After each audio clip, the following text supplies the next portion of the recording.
ਬਿਸਮਿਲ੍ਲਾ ਰਹਿਮਾਨ ਰਹੀਮ ਤੇ ਅਸਲਾਮ ਵਾਲੇਕਮ। 17 ਨਵੰਬਰ ਪਾਕਿਸਤਾਨ ਦੇ ਵਿੱਚ ਇਤਵਾਰ ਦੀ ਦੁਪਹਿਰ ਤੇ ਅੱਜ ਦੇ ਪੰਜਾਬੀ ਵੀਲੌਗ 'ਚ ਸੱਜਣਾ ਮਿੱਤਰਾਂ ਭੈਣਾਂ ਭਰਾਵਾਂ ਮਾਵਾਂ ਤੇ ਬਜ਼ੁਰਗਾਂ ਨੂੰ ਜੀ ਆਇਆਂ ਨੂੰ ਤੇ ਸਾਡੇ ਚੜ੍ਹਦੇ ਪੰਜਾਬ ਦੇ ਸੱਜਣਾ ਤੇ ਮਿੱਤਰਾਂ ਨੂੰ ਵੀ ਜੀ ਆਇਆਂ ਨੂੰ। ਹੁਣ ਸਭ ਤੋਂ ਪਹਿਲਾਂ ਉਹ ਖਬਰ ਜਿੱਤੇ ਅਸੀਂ ਚਾਨਣ ਪਾਉਣਾ, ਪਹਿਲੀ ਖਬਰ ਉਹ ਖਬਰ ਇਹੋ ਜਿਹੀ ਹੈ ਕਿ ਤੁਹਾਨੂੰ ਹਾਸਾ ਵੀ ਆਉਣਾ, ਪਿਆਰ ਵੀ ਆਉਣਾ ਤੇ ਹਿਰਖ ਵੀ ਆਉਣਾ, ਤਿੰਨੋਂ ਸ਼ਾਵਾਂ ਆਉਣੀਆਂ ਨੇ। ਮੇਰਾ ਤੁਹਾਡੇ ਨਾਲ ਵਾਅਦਾ ਹੈ। ਜ਼ਰਾ ਆਪਣੇ ਆਪ ਨੂੰ ਆਪਣੀਆਂ ਕੁਰਸੀਆਂ ਜਾਂ ਜਿੱਥੇ ਵੀ ਬੈਠੇ ਹੋ ਸੋਫੇ 'ਤੇ ਉਹਨੂੰ ਕੱਸ ਕੇ ਬਹੋ। ਖਬਰ ਮੈਂ ਜਿਹੜੀ ਤੁਹਾਨੂੰ ਦੇਣੀ ਹੈ ਉਹਦੇ 'ਤੇ ਤੁਹਾਡਾ ਹਾਸਾ ਵੀ ਨਿਕਲਣਾ, ਨਾਲ ਹੀ ਦਿਲ ਦੇ ਵਿੱਚੋਂ ਇੱਕ ਕੂਕ ਵੀ ਨਿਕਲਣੀ ਹੈ ਜਾਂ ਹੂਕ ਨਿਕਲਣੀ ਹੈ, ਔਰ ਹਿਰਖ ਵੀ ਹੋਣਾ ਔਰ ਤਰਸ ਵੀ ਆਉਣਾ ਵੀ ਐਡਾ ਜ਼ੁਲਮ ਕਿਉਂ ਕਰਨ ਡਏ ਜੀ। ਉਹ ਖਬਰ ਜਿਹੜੀ ਪਹਿਲੀ ਹੈ ਉਹ ਸਾਡੇ ਪ੍ਰਾਹੁਣੇ, ਸਾਡਾ ਜਿਹੜਾ ਜ਼ਾਹਿਰ ਹੈ ਮੇਰੀ ਬਾਜੀ ਹੈ ਮਰੀਮ ਅਤੇ ਉਹਨਾਂ ਦਾ ਘਰ ਵਾਲਾ ਪ੍ਰਾਹੁਣਾ ਹੀ ਹੋਇਆ ਸਾਡੇ ਪ੍ਰਾਹੁਣੇ ਦਾ ਨਵਾਂ ਬਿਆਨ। ਜਿਸ ਵੇਲੇ ਬਾਜੀ ਸਾਡੀ ਜਿਹੜੀ ਹੈ ਉੱਥੇ ਬੜੇ ਬੜੇ ਮਹਿੰਗੇ ਬ੍ਰਾਂਡ ਪਾ ਕੇ, ਉਹਨਾਂ ਦੇ ਜਿਹੜੇ ਉਹ ਵਿੰਟਰ ਕੋਟਸ ਪਾ ਕੇ ਅਤੇ ਬੈਗਸ ਫੜ ਕੇ ਅਤੇ ਸਰਜਰੀ ਕਰਵਾ ਕੇ ਅਤੇ ਪਤਾ ਨਹੀਂ ਕਿਹੜੇ ਕਿਹੜੇ ਕੰਮ ਉੱਥੇ ਚੱਲਣ ਡਏ ਨੇ ਲੰਦਨ ਦੇ ਵਿੱਚ। ਮੈਨੂੰ ਇਹਨਾਂ ਨਾਲ ਪੈਸਾ ਉੱਥੇ ਖਰਚ ਹੋ ਰਿਹਾ ਹੈ ਕਿ ਤਬਾਹੀ ਕੱਢ ਛੱਡੀ। ਉਸ ਵੇਲੇ ਸਾਡਾ ਮਾੜਾ ਵੀਰ ਜਿਹੜਾ ਹੈ ਉਹਨੂੰ ਪਤਾ ਨਹੀਂ ਲੰਡੇ ਤੋਂ ਜੈਕਟ ਲੈ ਕੇ ਦਿੱਤੀ, ਉਹ ਕੋਟੀ ਪਵਾ ਕੇ ਅਤੇ ਠੰਡ ਦੇ ਵਿੱਚ ਉਹਨੂੰ ਘੱਲ ਛੱਡਿਆ ਐਬਟਾਬਾਦ, ਅਤੇ ਉਹ ਉੱਥੇ ਵਿਚਾਰੇ ਖਲੋਤੇ ਨੇ ਤਕਰੀਰ ਕੀਤੀ ਹੈ।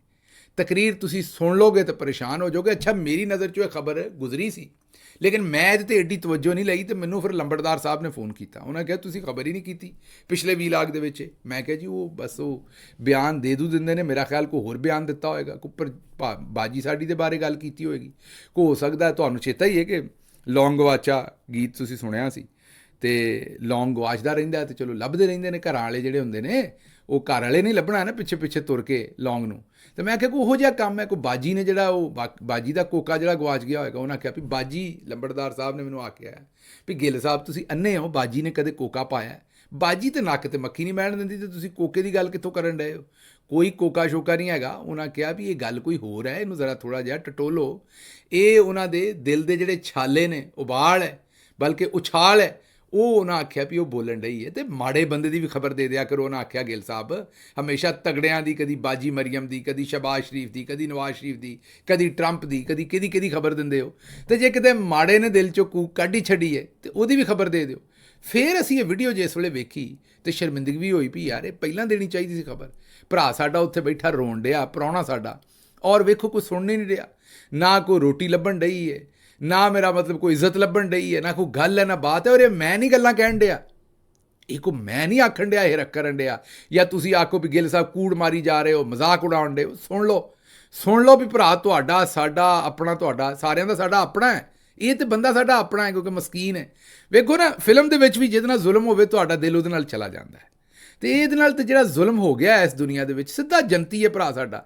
ਇਹਨੂੰ ਤਾਂ ਮੇਰਾ ਖਿਆਲ ਇਹਦੇ ਕੋਲੋਂ ਅੱਲਾ ਮੀਆਂ ਹਿਸਾਬ ਵੀ ਨਹੀਂ ਲੈਣਾ, ਇਹਨੂੰ ਸਿੱਧਾ ਹੀ ਜੰਨਤੇ ਕਰਨਾ ਹੈ। ਕਿਉਂਕਿ ਜੋ ਕੁਛ ਵੀਰ ਸਾਡੇ ਨੇ ਇੱਥੇ ਕੱਟ ਲਿਆ ਹੈ ਜ਼ਿੰਦਗੀ ਦੇ ਵਿੱਚ, ਉਸ ਤੋਂ ਬਾਅਦ ਇਹਦੇ ਕਾਹਦੇ ਹਿਸਾਬ ਹੋਣੇ ਨੇ? ਇਹਨੇ ਤਾਂ ਫਿਰ ਕਬਰ 'ਚ ਹੀ ਪੁੱਛਣਾ ਰੱਬ ਕੋਲੋਂ ਵੀ ਮੇਰੇ ਨਾਲ ਇੱਥੇ ਕੀਤਾ ਕੀ ਸੀ ਜੇ, ਜਿਹਦਾ ਹਿਸਾਬ ਲੈਣਾ। ਮੈਂ ਤਾਂ ਇੱਥੇ ਹੀ ਕੱਟ ਕੁੱਟ ਗਿਆ ਸਾਰਾ ਕੁਛ। ਇਹ ਸੁਣੋ ਸਾਡਾ ਵੀਰ ਕਹਿਣ ਕੀ ਡਿਆ। ਨਵਾਜ਼ ਸ਼ਰੀਫ ਦਾ ਭਰਾ ਵਜ਼ੀਰ ਆਜ਼ਮ, ਉਸ ਦੀ ਧੀ ਵਜ਼ੀਰ ਆਲਾ, ਅਸਾਂ ਕੋਲ ਕੀ ਹੈ ਦੱਸੋ? ਅਸਾਂ ਕੋਲ ਕੁਝ ਹੈ? ਕੁਝ ਵੀ ਨਹੀਂ। ਅਸਾਂ ਕੋਲ ਲੱਕ ਤੱਕ ਕੋਕੇ ਹੀ ਰਹਿ ਗਿਆ ਬਸ। ਸੁਣ ਲਿਆ ਜੀ। ਉਹਨਾਂ ਆਖਿਆ ਵੀ ਨਵਾਜ਼ ਸ਼ਰੀਫ ਜਿਹੜਾ ਉਹਦਾ ਭਰਾ ਵਜ਼ੀਰ ਆਜ਼ਮ ਅਤੇ ਧੀ ਜਿਹੜੀ ਵਜ਼ੀਰ ਆਲਾ, ਅਤੇ ਸਾਡੇ ਕੋਲ ਨੱਕ ਦਾ ਕੋਕਾ। ਹੁਣ ਮੇਰਾ ਖਿਆਲ ਇਸ ਤੋਂ ਗਾਂਹ ਤੇ ਗੱਲ ਮੇਰਾ ਖਿਆਲ ਕੋਈ ਬੰਦਾ ਕਰ ਨਹੀਂ ਸਕਦਾ, ਅਤੇ ਬਣਦੀ ਵੀ ਹੈ ਉਸ ਬੰਦੇ ਦੀ ਜੀ। ਮੇਰਾ ਖਿਆਲ 2-3 ਹਜ਼ਾਰ ਦਾ ਸ਼ਲਵਾਰ ਕਮੀਜ਼ ਪਵਾਇਆ, ਉਹਨੂੰ ਕੋਟੀ ਪਵਾਈ, ਪਤਾ ਨਹੀਂ ਕਿਸੇ ਕਾਠੇ ਅੰਗਰੇਜ਼ ਦੀ ਲਾ ਕੇ ਉਹਨੂੰ ਦੇ ਦਿੱਤੀ ਭਰਾ ਸਾਡੇ ਨੂੰ। ਅਤੇ ਉਹ ਉੱਥੇ ਐਬਟਾਬਾਦ ਵਿਚਾਰਾ ਲੋਕਾਂ 'ਚ ਬੈਠਾ ਗੱਲਾਂ ਕਰਨ ਡਿਆ, ਨਾ ਕੋਈ ਪੁੱਛਦਾ ਨਾ ਦੱਸਦਾ। ਉੱਥੇ ਠੰਡੀਆਂ ਡਾਫਾਂ ਖਾਣ ਡਿਆ। ਡਾਫਾਂ ਮਤਲਬ ਐਸੀ ਰੋਟੀਆਂ ਜਿਹੜੀਆਂ ਠੰਡੀਆਂ ਹੋਣ, ਉਹਨਾਂ ਨੂੰ ਆਖ ਦਿੰਦੇ ਨੇ ਕਈ ਇਲਾਕਿਆਂ 'ਚ ਪੰਜਾਬ ਦਿਆਂ 'ਚ। ਅਤੇ ਉੱਧਰ ਵੇਖੋ, ਉੱਧਰ ਮੈਂ ਤੁਹਾਨੂੰ ਦੱਸਿਆ ਵੀ ਇੱਕ ਜੈਪਨੀਜ਼ ਬੜਾ ਮਹਿੰਗਾ ਰੈਸਟੋਰੈਂਟ, ਜਿੱਥੋਂ ਮੈਂ ਉਰਦੂ ਵੀਲੌਗ 'ਚ ਗੱਲ ਕੀਤੀ ਹੈ ਵੀ ਮੀਆਂ ਸਾਹਿਬ ਦਾ ਅਤੇ ਬਾਜੀ ਦਾ ਉੱਥੋਂ ਰੋਟੀ ਖਾਣ ਨੂੰ ਦਿਲ ਕਰਦਾ ਸੀ। ਰੋਟੀ ਤਾਂ ਨਹੀਂ ਹੁੰਦੀ ਲੇਕਿਨ ਚਲੋ ਉਹਨੂੰ ਸੁਸ਼ੀ ਵੁਸ਼ੀ, ਮੇਰਾ ਮਤਲਬ ਰੋਟੀ ਸਮਝੋ ਉਹਨੂੰ ਵੀ, ਅਤੇ ਉਹ ਖਾਣ ਨੂੰ ਦਿਲ ਕਰਦਾ ਸੀ। ਅਤੇ ਇਹ ਖਬਰ ਸਾਨੂੰ ਦਿੱਤੀ ਹੈ, ਇਹ ਲੰਬੜਦਾਰ ਸਾਹਿਬ ਨੇ ਨਹੀਂ ਦਿੱਤੀ, ਇਹ ਇੱਕ ਲੰਦਨ ਤੋਂ ਸਹਾਫੀ ਭਾਈ ਹੈ, ਨੂਨ ਲੀਗ ਦੇ ਕਰੀਬ ਸਮਝਿਆ ਜਾਂਦਾ। ਉਹਨੇ ਖਬਰ ਦਿੰਦਾ ਤਾਂ ਉਹ ਗਾਲਮੰਦਾ ਹੋਣਾ ਸੀ ਜ਼ਾਹਿਰ ਹੈ ਉਹਨੂੰ ਉਸ ਪਾਸਿਓਂ, ਅਤੇ ਉਹਨੇ ਫਿਰ ਕਿਸੇ ਸਾਡੇ ਸੱਜਣ ਨੂੰ ਇਹ ਖਬਰ ਦੱਸੀ। ਸਾਡੇ ਸੱਜਣ ਨੇ ਸਾਨੂੰ ਫਿਰ ਇਹ ਖਬਰ ਜਿਹੜੀ ਆਪਣਾ ਇੱਥੋਂ ਤੱਕ ਅਪਣਾਈ, ਅਤੇ ਉਹਨਾਂ ਨੇ ਖਬਰ ਦਿੱਤੀ ਕਿ ਜੀ ਇਹ ਖਾਣਾ ਉੱਥੋਂ ਖਾਣਾ ਸੀ ਬੜੇ ਮਹਿੰਗੇ ਰੈਸਟੋਰੈਂਟ ਤੋਂ, ਅਜਵੇਰ ਰੋਡ ਦੇ ਲਾਗੇ ਉਹ ਰੈਸਟੋਰੈਂਟ ਹੈ, ਤੇ ਉਹ ਫਿਰ ਇਹਨਾਂ ਨੂੰ ਪਰੇਸ਼ਾਨੀ ਇਹ ਬਣੀ ਕਿ ਅਗਰ ਉੱਥੇ ਗਏ ਤੇ ਉੱਥੇ ਤੇ ਪਾਕਿਸਤਾਨੀ ਨਾ ਪੈ ਜਾਣ, ਫਿਰ ਕਿਤੇ ਬਿਸਤੀ ਨਾ ਘਰ ਛੱਡਣ। ਫਿਰ ਉਹਦਾ ਜਿਹੜਾ ਨਾ ਉਹ ਇੰਤਜ਼ਾਮ ਕੀਤਾ ਵੀ ਉਹ ਕਿਸੇ ਹੋਰ ਥਾਂ ਤੇ ਖਾਣਾ ਆਇਆ ਤੇ ਉੱਥੇ ਬਹਿ ਕੇ ਖਾਧਾ। ਤੇ ਆਪ ਸੋਚੋ ਖਾਬੇ ਤੇ ਫਿਰ ਬਾਜੀ ਦੇ ਜਿਹੜੇ ਵਿੰਟਰ ਕੋਟਸ ਨੇ, ਜਿਹੜੇ ਮਹਿੰਗੇ ਵਿੰਟਰ ਕੋਟ ਨੇ, ਨਵੀਆਂ ਜੁੱਤੀਆਂ ਲਈਆਂ ਨੇ ਬਾਜੀ ਨੇ, ਨਵਾਂ ਮੇਕਅਪ ਲਿਆ ਹੈ ਔਰ ਬੈਗ ਲਏ ਨੇ ਨਵੇਂ।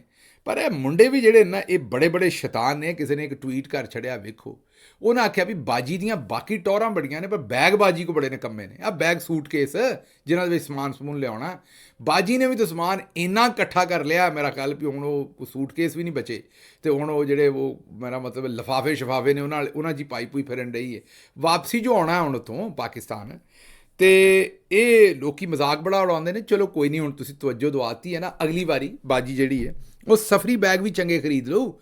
ਉਹ ਬਈ ਪਿੰਡਾਂ ਵਾਲਿਆਂ ਨੂੰ ਪਤਾ ਵੀ ਜਦੋਂ ਬੰਦੇ ਕੋਲ ਸਭ ਤੋਂ ਪਹਿਲਾਂ ਪੈਸੇ ਆਉਂਦੇ ਨੇ ਨਾ, ਤੇ ਲੋਕੀ ਜਿਹੜੇ ਨੇ ਉਹ ਪਹਿਲਾਂ ਕੁੜਤਾ ਚੰਗਾ ਲੈਂਦੇ ਸਨ, ਫਿਰ ਰੁਪਈਏ ਆਉਂਦੇ ਸਨ ਤੇ ਧੋਤੀ ਸਿੱਧੀ ਕਰਦੇ ਸਨ ਚੰਗੀ, ਤੀਸਰੀ ਵਾਰੀ ਜੁੱਤੀ ਤੇ ਵਾਰੀ ਆਉਂਦੀ ਸੀ, ਫਿਰ ਪੱਗ ਸ਼ੱਗ ਸਿੱਧੀ ਹੁੰਦੀ ਸੀ ਜ਼ਰਾ ਚੰਗੀ।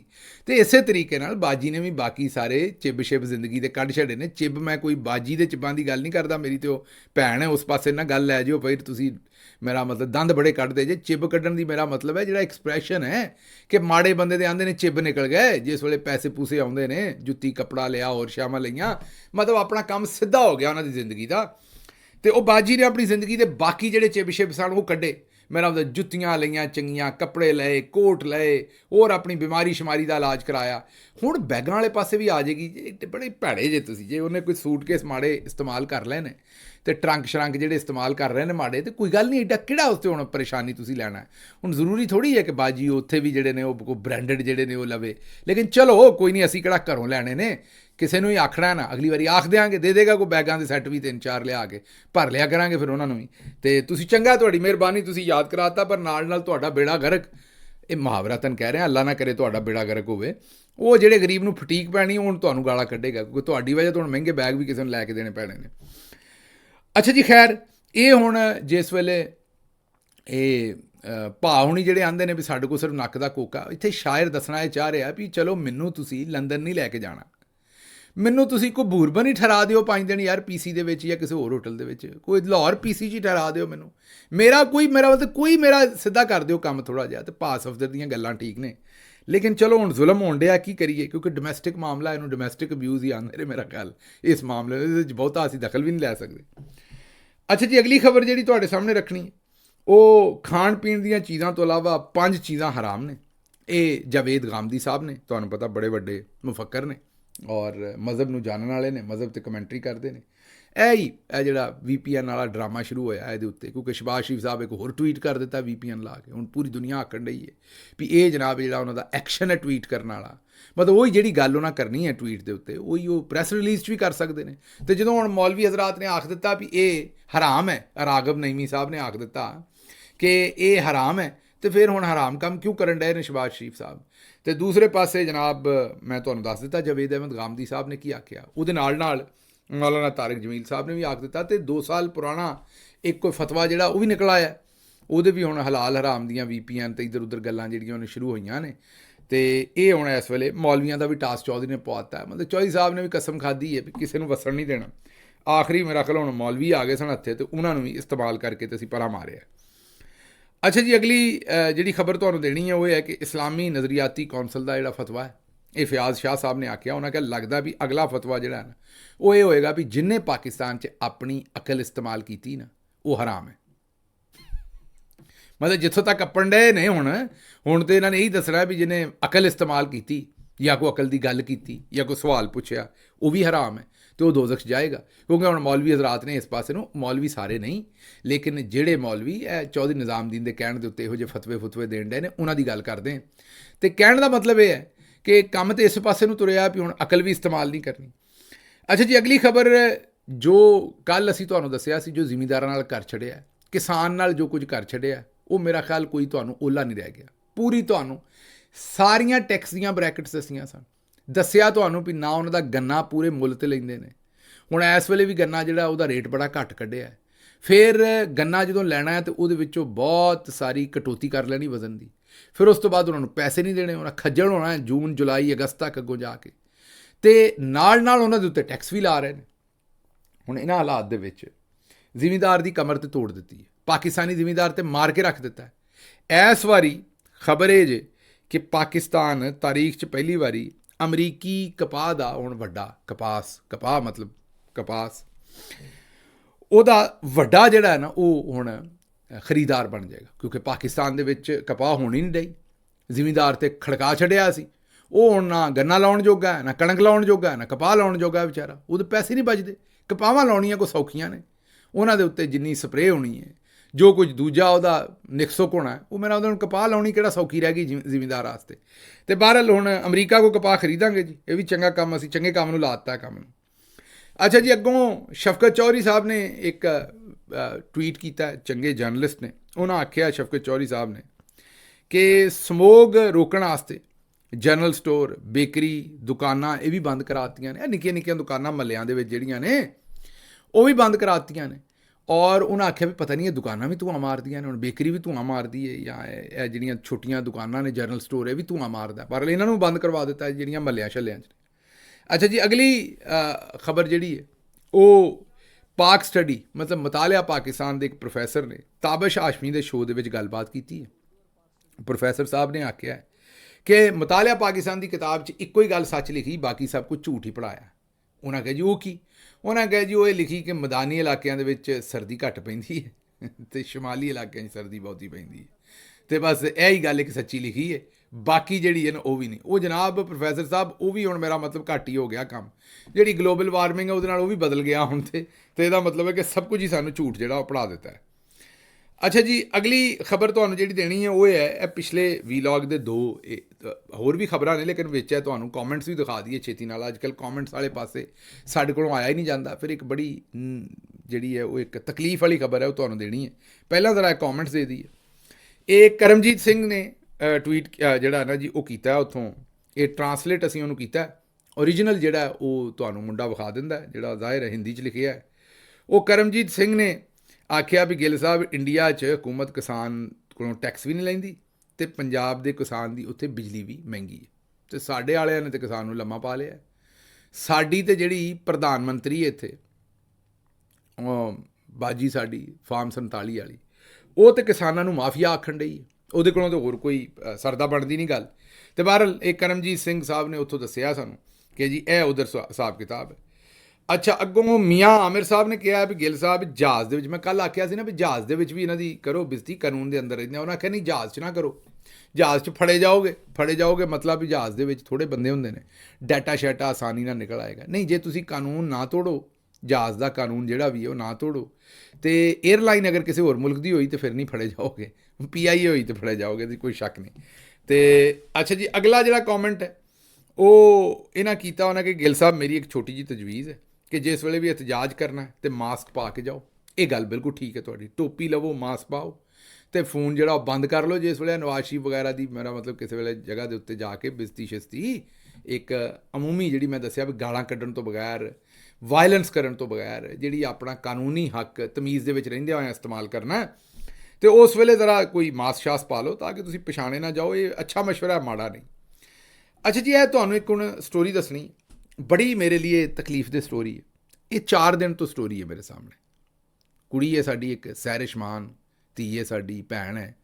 ਇਹ ਪਾਕਿਸਤਾਨੀ ਮੀਡੀਆ ਦੇ ਵਿੱਚ ਕੰਮ ਕਰਦੀ ਹੈ, ਪ੍ਰੋਡਿਊਸਰ ਵੀ ਰਹੀ ਹੈ ਕਈ ਵੱਡੇ ਸ਼ੋਆਂ ਦੀ, ਜਿਹੜੇ ਟਾਕ ਸ਼ੋਜ਼ ਨੇ, ਅਤੇ ਚੰਗਾ ਕੰਮ ਕਰਦੀ, ਮਿਹਨਤ ਕਰਦੀ ਹੈ। ਉਹਨੇ ਟਵੀਟ ਕੀਤੀ ਸਟੋਰੀ, ਸੈਰਿਸ਼ਮਾਨ ਨੇ। ਇਹ ਕੋਈ 3 ਜਾਂ 4 ਦਿਨ ਪਹਿਲਾਂ ਮੈਂ ਵੇਖੀ, ਪਰ ਹੌਸਲਾ ਨਹੀਂ ਪਿਆ ਤੁਹਾਡੇ ਨਾਲ ਸ਼ੇਅਰ ਕਰਨ। ਉਹਨੇ ਹੁਣ ਇਹਦੀ ਜਿਹੜੀ ਇੰਨੀ ਕੁ ਇਨਫੋਰਮੇਸ਼ਨ ਇਹਦੀ ਟਵੀਟ ਕਰ ਛੱਡੀ ਹੈ ਕਿ ਹੁਣ ਮੈਨੂੰ ਲੱਗਦਾ ਹੈ ਕਿ ਇਹ ਤੁਹਾਡੇ ਨਾਲ ਮੈਂ ਨਾ ਸ਼ੇਅਰ ਕਰਾਂ ਤਾਂ ਇਹ ਵੀ ਫਿਰ ਜ਼ਿਆਦਤੀ ਹੈ। ਲੇਕਿਨ ਮੈਂ ਤੁਹਾਨੂੰ ਸੱਚੀ ਗੱਲ ਰੱਬ ਨੂੰ ਹਾਜ਼ਰ ਨਾਜ਼ਰ ਜਾਣ ਕੇ ਦੱਸਣ ਡਿਆ ਵੀ ਹਿੰਮਤ ਨਹੀਂ ਪੈਣ ਡਈ ਇਹਨੂੰ ਸ਼ੇਅਰ ਕਰਨ ਦੀ। ਬੱਚੀ ਹੈ, ਉਹਦਾ ਨਾਂ ਹੈ ਜ਼ਾਰਾ। ਉਹ ਸਗੀ ਖਾਲਾ ਦੇ ਘਰ ਉਹਦਾ ਵਿਆਹ ਹੋਇਆ। ਮੀਆਂ ਉਹਦਾ ਮੁਲਕ ਤੋਂ ਬਾਹਰ ਕੰਮ ਕਰਦਾ ਸੀ। ਪਤਾ ਨਹੀਂ ਕਿਹੜਾ ਰੌਲਾ ਬਣਿਆ, ਇਹ ਜਿਹੜੀਆਂ ਨਨਾਣ ਸੱਸ ਅਤੇ ਨੌ, ਇਹ ਜਿਹੜੀ ਲੜਾਈ, ਜਿਹੜਾ ਟਰਾਇੰਗਲ ਹੈ ਸਾਡੀ ਮਾਂ, ਜਿਹੜੀ ਪਾਣੀਪਤ ਦੀ ਲੜਾਈ ਹੈ ਹਰ ਘਰ ਦੇ ਵਿੱਚ, ਉਹ ਹੀ ਕੋਈ ਲੜਾਈ ਬਣੀ। ਅਤੇ ਇਹ ਪਿਓ ਦੇ ਘਰ ਗਈ ਸੀ, ਉੱਥੋਂ ਇਹਨੂੰ ਮਾਸੀ ਨੇ ਸੱਦਿਆ, ਲੈ ਕੇ ਆਏ। ਸੁੱਤੀ ਸੀ ਘਰ ਆ ਕੇ ਸਹੁਰਿਆਂ ਦੇ, ਅਤੇ ਇਹ 2 ਧੀਆਂ ਅਤੇ ਮਾਂ, ਸਪੈਸ਼ਲੀ ਮਾਂ ਬੇਟੀ ਸੁਗਰਾ ਅਤੇ ਯਾਸਮੀਨ ਉਹਨਾਂ ਦਾ ਨਾਂ ਹੈ, ਇਹਨਾਂ ਦੋਵਾਂ ਨੇ ਛੁਰੀ ਪਹਿਲਾਂ ਖਰੀਦੀ, ਨਾਲ ਕਿਸੇ ਨੂੰ ਹੋਰ ਰਲਾਇਆ, ਤੇ ਇਹ ਜਿਹੜੀ ਜ਼ਾਰਾ ਸੀ ਬੱਚੀ, ਇਹਦੇ ਜਿਸਮ ਦੇ ਟੋਟੇ ਟੋਟੇ ਕਰ ਛੱਡੇ, ਤੇ ਇੰਨੇ ਕੁ ਟੋਟੇ ਕੀਤੇ ਕਿ ਉਹਨਾਂ ਨੂੰ ਬੈਗਾਂ 'ਚ ਪਾਇਆ, ਤੇ ਫਿਰ ਇੱਕ ਆਪਣੇ ਹੀ ਭਾਣਜੇ ਕਿ ਪੁੱਤਰ ਦੇ ਮੋਟਰਸਾਈਕਲ ਦੇ ਮਗਰ ਬਹਿ ਕੇ ਤੇ ਜਗ੍ਹਾ ਜਗ੍ਹਾ 'ਤੇ ਉਹਦੇ ਜਿਸਮ ਦੇ ਹਿੱਸੇ ਸੁੱਟਦੀ ਰਹੀ, ਨਾਲੀਆਂ ਦੇ ਵਿੱਚ, ਪਾਣੀ 'ਚ। ਉਹਦੇ ਜਿਸਮ ਦੇ ਜਿਹੜੇ ਹਿੱਸੇ ਸਨ ਕੱਟੇ ਹੋਏ, ਉਹ ਜਿਹੜੇ ਲਿਫਾਫਿਆਂ 'ਚ ਪਾਏ ਹੋਏ ਸਨ, ਉਹ ਥਾਂ ਥਾਂ 'ਤੇ ਸੁੱਟਦੀ ਰਹੀ। ਫਿਰ ਇਹ ਵੀ ਸੈਰਿਸ਼ ਮਾਨ ਨੇ ਦੱਸਿਆ ਕਿ ਇੱਕ ਪਤੀਲੇ ਦੇ ਵਿੱਚ ਉਹਦਾ ਜਿਹੜਾ ਸਿਰ ਸੀ ਉਹ ਧੜ ਤੋਂ ਅਲੱਗ ਕੀਤਾ, ਤੇ ਉਹਨੂੰ ਅੱਗ ਥੱਲੇ ਬਾਲ ਕੇ ਤੇ ਉਹਨੂੰ ਇੰਨਾ ਕੁ ਪਕਾਇਆ ਜਾਂ ਉਹਨੂੰ ਇੰਨਾ ਕੁ ਸਾੜਿਆ ਕਿ ਜਦੋਂ ਤੱਕ ਉਹਦਾ ਉਹ ਮੂੰਹ ਛੂ ਸਾਰੇ ਨਕਸ਼ ਮਿਟ ਗਏ ਕਿ ਉਹ ਪਛਾਣੀ ਨਾ ਜਾ ਸਕੇ, ਤੇ ਉਦੋਂ ਫਿਰ ਉਹਦਾ ਸਿਰ ਵੀ ਖੜ ਕੇ ਤੇ ਕਿਸੇ ਥਾਂ 'ਤੇ ਸੁੱਟ ਛੱਡਿਆ। ਸਮਝ ਨਹੀਂ ਆਉਣ ਡਈ ਵੀ ਇਹ ਕੀ ਗੱਲ ਕਰਾਂ। ਸਕੀ ਮਾਸੀ, ਮਾਂ ਦੀ ਭੈਣ, ਇਹਨੂੰ ਮੈਂ ਜਹਾਲਤ ਆਖਾਂ, ਦਰਿੰਦਗੀ ਆਖਾਂ, ਇਹ ਮੈਂ ਕੀ ਆਖਾਂ? ਕਿੱਥੇ ਅੱਪੜ ਜਾਂਦੇ ਨੇ ਲੋਕ, ਕੀ ਕਰਦੇ ਨੇ, ਕੀ ਕੱਢਣਾ ਚਾਹੁੰਦੇ ਨੇ। ਮਾਂ ਪਿਓ ਆਪਣੀਆਂ ਫੁੱਲਾਂ ਵਰਗੀਆਂ ਧੀਆਂ ਜਿਹੜੀਆਂ ਨੇ ਉਹ ਵਿਆਹੁੰਦੇ ਨੇ। ਇਸ ਤੋਂ ਮੈਂ ਆਨਾ ਵੀ ਪਹਿਲਾਂ ਬੱਚੀਆਂ ਨੂੰ ਪੜ੍ਹਨ ਦਿਓ, ਖੁਦਾ ਦਾ ਵਾਸਤਾ ਜੇ ਬੱਚੀਆਂ ਨੂੰ ਪੜ੍ਹਨ ਦਿਓ। ਮੈਂ ਇਹ ਨਹੀਂ ਆਂਦਾ ਵੀ ਪੜ੍ਹੀ ਹੁੰਦੀ ਤੇ ਫਿਰ ਉਹਦੇ ਨਾਲ ਇਹ ਜ਼ੁਲਮ ਨਹੀਂ ਸੀ ਹੋਣਾ, ਲੇਕਿਨ ਬੜੇ ਸਾਰੇ ਜ਼ੁਲਮ ਇਸ ਤੋਂ ਹੁੰਦੇ ਜੇ ਵੀ ਪੜ੍ਹ ਨਹੀਂ ਦਿੰਦੇ, ਪੈਰਾਂ 'ਤੇ ਨਹੀਂ ਖਲੋਂਦੀਆਂ ਵਿਚਾਰੀਆਂ। ਤੇ ਇਹ ਸਟੋਰੀ ਜਿਹੜੀ ਸਾਰੀ ਦੀ ਸਾਰੀ ਹੈ, ਮੈਨੂੰ ਬੜਾ ਘੱਟ ਹੋਇਆ ਇਸ ਤਰ੍ਹਾਂ ਕਿ ਮੈਂ ਕੋਈ ਸਟੋਰੀ ਐਸੀ ਹੋਵੇ। ਇਸੇ ਤੋਂ ਮੈਨੂੰ ਸਭ ਤੋਂ ਆਖਰ 'ਤੇ ਕੀਤਾ ਹੈ, ਕਿਉਂਕਿ ਮੈਨੂੰ ਖੁਦ ਅੰਦਾਜ਼ਾ ਨਹੀਂ ਸੀ ਕਿ ਮੈਂ ਤੁਹਾਡੇ ਨਾਲ ਇੱਕ ਇੰਜ ਗੱਲ ਕਰਾਂ। ਇਹ ਸਾਰੀ ਸਟੋਰੀ ਕਿਵੇਂ ਦੱਸਾਂ, ਲੇਕਿਨ ਦੱਸਣੀ ਫਿਰ ਜ਼ਰੂਰੀ ਵੀ ਹੈ ਤਾਂ ਕਿ ਪਤਾ ਲੱਗੇ ਵੀ ਸਾਡੇ ਮਾਸ਼ਰੇ 'ਚ ਕਿਹੋ ਜਿਹੀ ਹਵਾਨੀਅਤ ਹੈ। ਤੇ ਇਹ ਹੁਣ ਜ਼ਾਰਾ ਨਾਲ ਕਿਸੇ ਓਬੜਾ ਨੇ ਕੁਛ ਨਹੀਂ ਕੀਤਾ। ਓਬੜ ਮੀਨ ਪਰਾਏ, ਇਹ ਆਪਣੀ ਰਿਸ਼ਤੇਦਾਰ, ਆਪਣੀ ਮਾਸੀ ਨੇ ਕੀਤਾ। ਤੇ ਪਿਓ ਜਿਹੜਾ ਉਹ ਹੁਣ ਕੇਸ ਲੜਦਾ ਫਿਰਦਾ, ਜਿਉਂਦਾ ਮਰਿਆ, ਉਹਨੂੰ ਸਮਝ ਨਹੀਂ ਆਉਂਦੀ ਮੈਂ ਕੀ ਕਰਾਂ। ਬਹਰਹਾਲ ਪੰਜਾਬ ਪੁਲਿਸ ਤੋਂ ਮੈਨੂੰ ਕੋਈ ਤਵੱਕੋ ਤਾਂ ਨਹੀਂ ਹੈ, ਲੇਕਿਨ ਮੈਂ ਹੱਥ ਬੰਨ੍ਹ ਕੇ ਉਹਨਾਂ ਨੂੰ ਇਹ ਗੁਜ਼ਾਰਿਸ਼ ਕਰਾਂਗਾ ਇੱਕ ਪਾਕਿਸਤਾਨੀ ਦੇ ਤੌਰ 'ਤੇ। ਮੈਂ ਕੋਸ਼ਿਸ਼ ਵੀ ਕਰਾਂਗਾ ਪਤਾ ਕਰਾਂ ਉੱਥੇ RPO ਕਿਹੜਾ ਹੈ, ਉਹਦੇ ਨਾਲ ਵੀ ਗੱਲ ਕਰਾਂ। ਵੈਸੇ ਤਾਂ ਅੱਜ ਕੱਲ੍ਹ ਜ਼ਾਹਿਰ ਹੈ ਸਾਡੀ ਹਕੂਮਤ ਨਹੀਂ ਹੈ, ਅਸੀਂ ਆਪ ਰਾਂਦਾ ਦਰਗਾਹ ਹਾਂ, ਅਸੀਂ ਕਿਸੇ ਨੂੰ ਕੀ, ਅਸੀਂ ਤਾਂ ਆਪ ਕੱਖੋਂ ਹੌਲੇ ਹੋਏ ਹਾਂ ਇਸ ਵੇਲੇ, ਕਿਸੇ ਦੀ ਮਦਦ ਅਸੀਂ ਕੀ ਕਰਨੀ ਹੈ। ਲੇਕਿਨ ਬਹਰਹਾਲ ਕੋਸ਼ਿਸ਼ ਜ਼ਰੂਰ ਕਰਾਂਗਾ। ਲੇਕਿਨ ਬੜਾ ਪਰੇਸ਼ਾਨ ਹੋਇਆ ਦਿਲ ਸੁਣ ਕੇ ਖਬਰ ਕਿ ਐਡਾ ਜ਼ੁਲਮ ਇੱਕ ਮਾੜੇ ਬੰਦੇ ਦੀ ਧੀ ਦੇ ਉੱਤੇ। ਔਰ ਮੇਰਾ ਖਿਆਲ ਹੈ ਜਦੋਂ ਜ਼ੁਲਮ ਕਰਨ ਡਏ ਸਨ ਤੇ ਉਸ ਵੇਲੇ ਸੋਚ ਹੀ ਨਹੀਂ ਹੋਣੀ ਕਿ ਸਾਡੀ ਕੋਈ ਪਕੜਾਈ ਹੋਣੀ ਹੈ, ਸਾਨੂੰ ਕੋਈ ਪੁੱਛੇਗਾ, ਸਾਨੂੰ ਕਿਸੇ ਨੂੰ ਜਵਾਬ ਦੇਣਾ ਪੈਣਾ। ਅਗਰ ਇਹਦਾ ਮੇਰਾ ਖਿਆਲ ਖੌਫ ਹੁੰਦਾ ਤਾਂ ਸ਼ਾਇਦ ਨਾ ਹੁੰਦਾ। ਬਹਰਹਾਲ ਮੈਂ ਸਿਰਫ ਇਹੀ ਆਖਾਂਗਾ ਕਿ ਘਰਾਂ 'ਚ ਲੜਾਈਆਂ ਹੁੰਦੀਆਂ ਨੇ, ਬੱਚੀਆਂ ਬਦਤਮੀਜ਼ੀ ਵੀ ਕਰਦੀਆਂ ਨੇ, ਲੇਕਿਨ ਇੱਕ ਹੱਦ 'ਤੇ ਜਾ ਕੇ ਰੁਕ ਜਾਇਆ ਕਰੋ। ਬੱਚੇ ਵੀ ਬਦਤਮੀਜ਼ੀ ਕਰਦੇ ਨੇ, ਕੋਈ ਬੱਚੀਆਂ ਇਕੱਲੀਆਂ ਨਹੀਂ ਕਰਦੀਆਂ। ਇੱਕ ਹੱਦ 'ਤੇ ਜਾ ਕੇ ਰੁਕ ਜਾਇਆ ਕਰੋ। ਦਰਿੰਦਿਆਂ 'ਚ ਤੇ ਇਨਸਾਨਾਂ 'ਚ ਕੋਈ ਫਰਕ ਹੋਣਾ ਚਾਹੀਦਾ। ਕਿਸੇ ਨਾਲ ਕਿੱਡਾ ਵੀ ਇਖਤਲਾਫ ਹੋ ਜਾਏ, ਕਿੱਡੀ ਵੀ ਦੁਸ਼ਮਣੀ ਹੋ ਜਾਏ, ਉਹਨੂੰ ਫਿਜ਼ੀਕਲੀ ਟੌਰਚਰ ਕਰਨਾ, ਜਿਸਮਾਨੀ ਤੌਰ 'ਤੇ, ਜਾਂ ਉਹਦੀ ਜਾਨ ਲੈਣਾ, ਇਹ ਦਰਿੰਦਗੀ ਹੈ। ਇਹਦਾ ਤੇ ਨਾ ਕਿਸੇ ਮਜ਼ਹਬ 'ਚ, ਨਾ ਕਿਸੇ ਕਲਚਰ 'ਚ, ਕਿਸੇ ਜਗ੍ਹਾ 'ਤੇ ਇਜਾਜ਼ਤ ਨਹੀਂ। ਬਹਰਹਾਲ ਮੈਨੂੰ ਇਜਾਜ਼ਤ ਦਿਓ, ਰੱਬ ਰੱਖ।